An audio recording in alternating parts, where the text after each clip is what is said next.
Hello and welcome back to another reaction. In this occasion, Avatar: The Last Airbender Season 2 Episode 10. Yes, last time we got to see how strict of a teacher Toph really is. And yeah, she's the hardest, even with the Avatar. Obviously, she doesn't have this preconception of, oh, the sacred Avatar. No, she's just going to go all out, and that's how she teaches.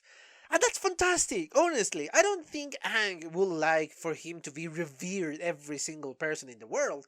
My guess, Aang wants friends, and this is something that has been evident through all this series, not just the second book, but from the first book also.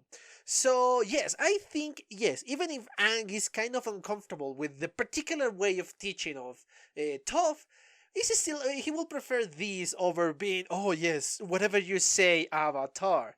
So yeah, I guess it works in the end, obviously, and we saw that Aang actually learned how to at least learn the basic of earth bending. Obviously, he is no near the same level of Toph or a master, but still he is pretty well.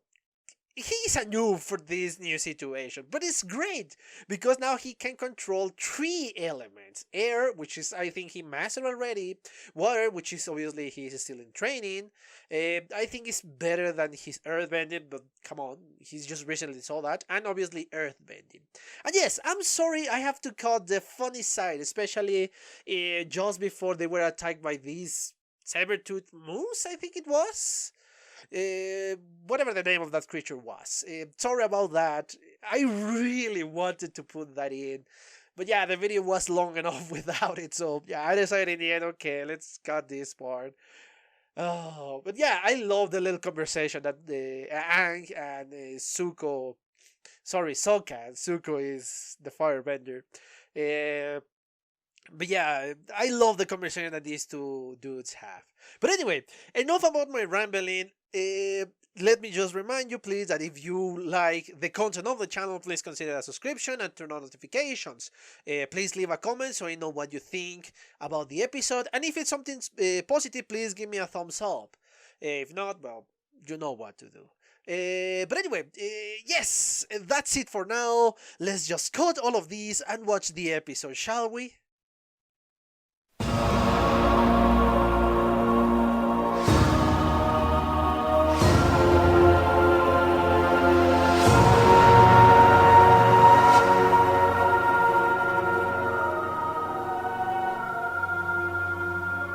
Okay, I'm back. I just watched a second time the 10th episode of the second book.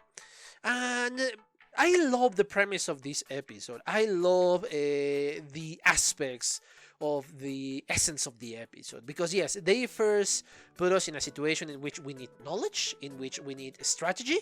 And then, of course, we find somebody that can take us to a place in which you can find strategy. In this case, Sokka wants to strategize, wants to think ahead, and he doesn't feel like they deserve a vacation. Or perhaps he believes that they deserve a vacation, but they don't have time to rest. That's the idea of Sokka in this case.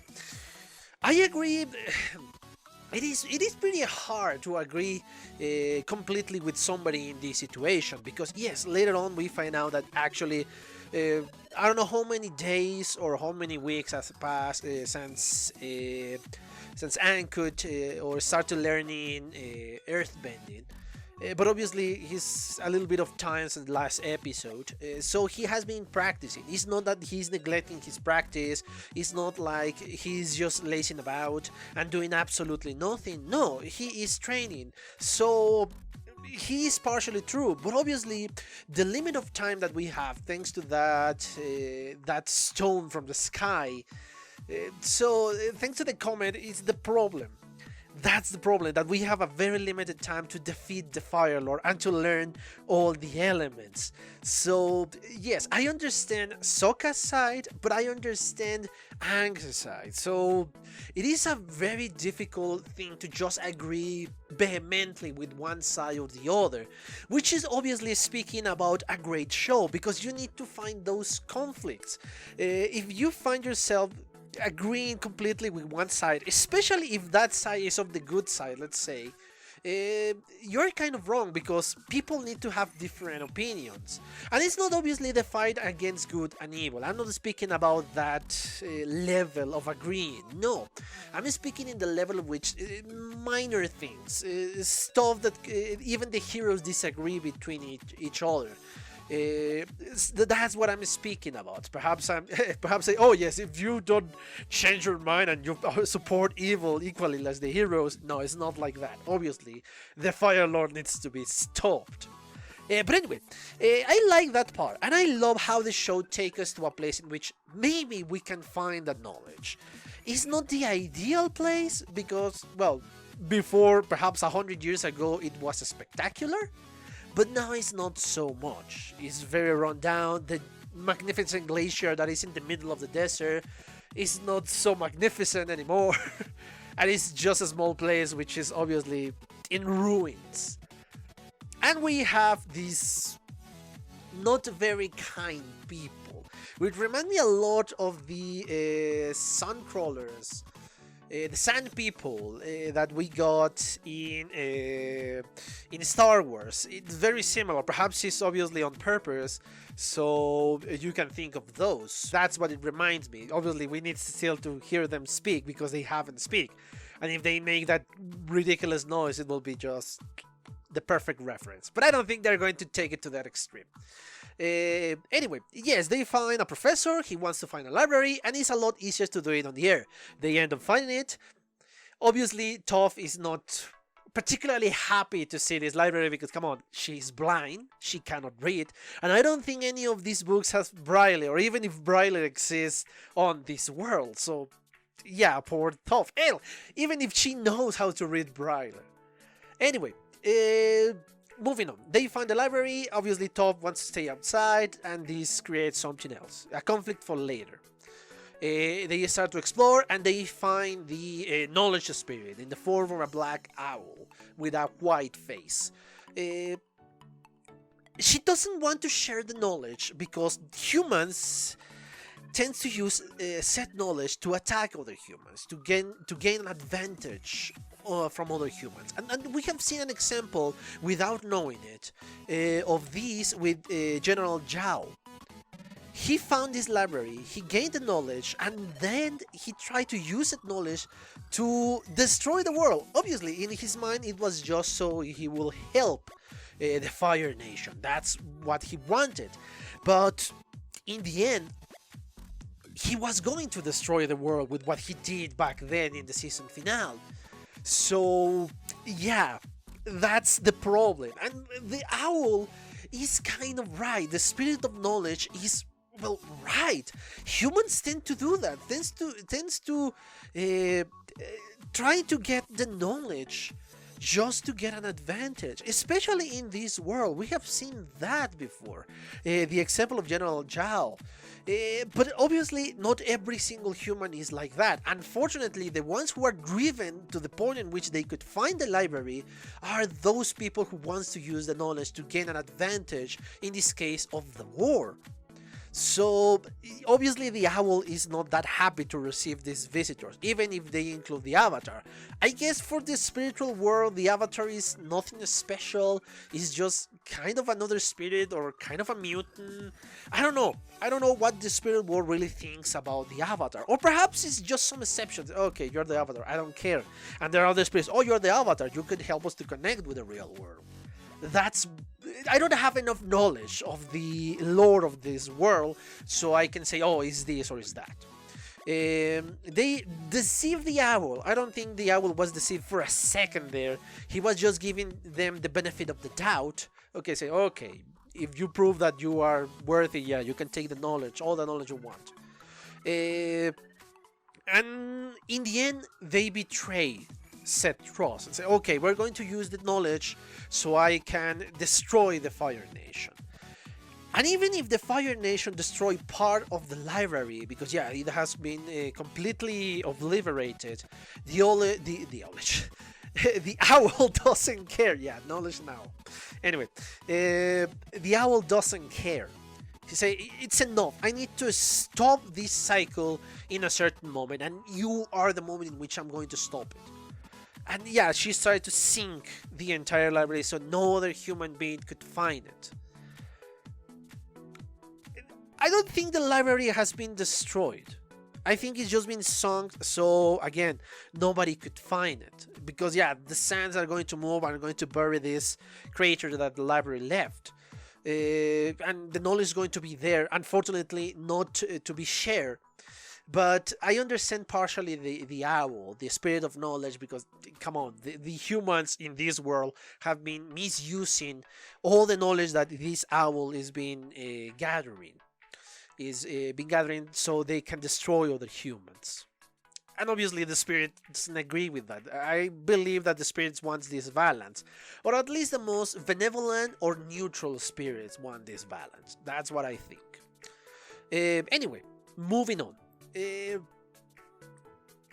Once this library has been destroyed, well, not destroyed, buried, they escape, except for the professor. The professor wants to stay there so he can keep studying and studying, because this is his life goal. This was his life goal. I don't know how much it's going to last. I don't know if the owl, if the spirit of knowledge is going to hunt him down, or he's just going to leave him there. I don't know. I'm not sure of anything of that, and I would love to know more about that, because again, a side story is fascinating just as the main story of the show. So yeah, I want to know more about everything about this world. That speaks volumes of the lore. But anyway, yeah, the knowledge has been lost, but apparently they gained something else, so they can have an advantage over the Fire Nation. When is the next eclipse? Because yes, just as the waterbenders depend on the moon, so they can be stronger, or they can waterbend, the Fire Nation or the Firebenders depend on the sun. And with a total eclipse, yeah, they lose everything. They lose everything, so they will not have these bending abilities, and they want to take advantage of said total eclipse so they can attack the Fire Nation. I don't know, and I don't think they're going to succeed. I highly doubt that, but it still is fascinating to see them kind of having hope for the future. Unfortunately, that is not it from the episode. While they were inside of the library, Oppa was being kidnapped. Toph trying to save the library, and yes, doing an amazing job. I mean, come on, the size of the library is just huge, it's gigantic. But she was able to hold it for a while, enough for them to escape, I think. But unfortunately, and thanks to the surface, which is not ideal for her to do her bending, she could not save the library and Oppa at the same time, and they kidnap Oppa. And she feels bad because, yeah, she could not save. I don't know if she considers Oppa her friend, or just because she was getting abandoned. I don't know. But obviously she feels bad, and this is the premise for the next episode. That's what I think is going to be. So yes, we still have that problem that Oppa is in danger. And obviously I'm thinking more of the danger of Oppa instead of just him being a mean of transportation. Because yes, this show does that to you. They make you care for all the protagonists, or for the main group, hell, even for the antagonists, in this case Zuko and Uncle Iroh. So yeah, this show does an amazing job at that. That is basically the episode, and I don't think I have much to say. It is an interesting episode because it's one of those moments without being a season finale in which it's kind of down the end. That we need to do something to rescue somebody else. That is not this, okay, we gain knowledge, we're taking advantage of this, or we gain something else. No, I think it's kind of a downbeat episode, which obviously lead a premise to the next one.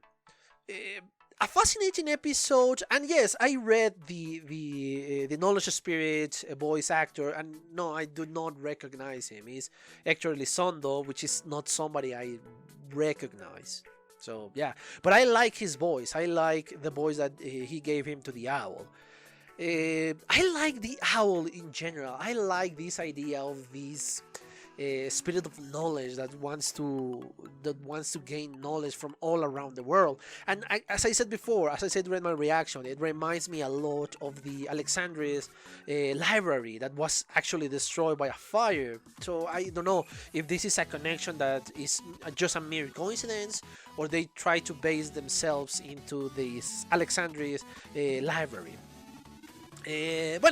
Anyway, I think that's it for now. I think I really exhausted the topic of this episode. The only thing I have to say is, if you enjoy the content of the channel, please consider a subscription and turn on notifications. If you enjoy the video, please give me a thumbs up, a like, and obviously leave a comment so I know what you think about the episode, about my reaction, and about the video in general. I recommend you to actually start to follow me on Twitter and on BitChute, so in case anything happens to the channel, you know where to find me, because yes, I'm going to be on BitChute. But anyway, yes, I think that's it. I hope you enjoy it, and well, see you on the next one. Bye! Okay guys, I hope you enjoyed that video, and if you did, give it a like, so the algorithm from YouTube will help me out. And check my other videos, share them, and also why not subscribe to my channel and join this community. And as always, I want to thank you for your attention, your likes, and even your dislikes, your comments, which is something I always look forward to read. And yeah, once more, thanks and see you on the next one.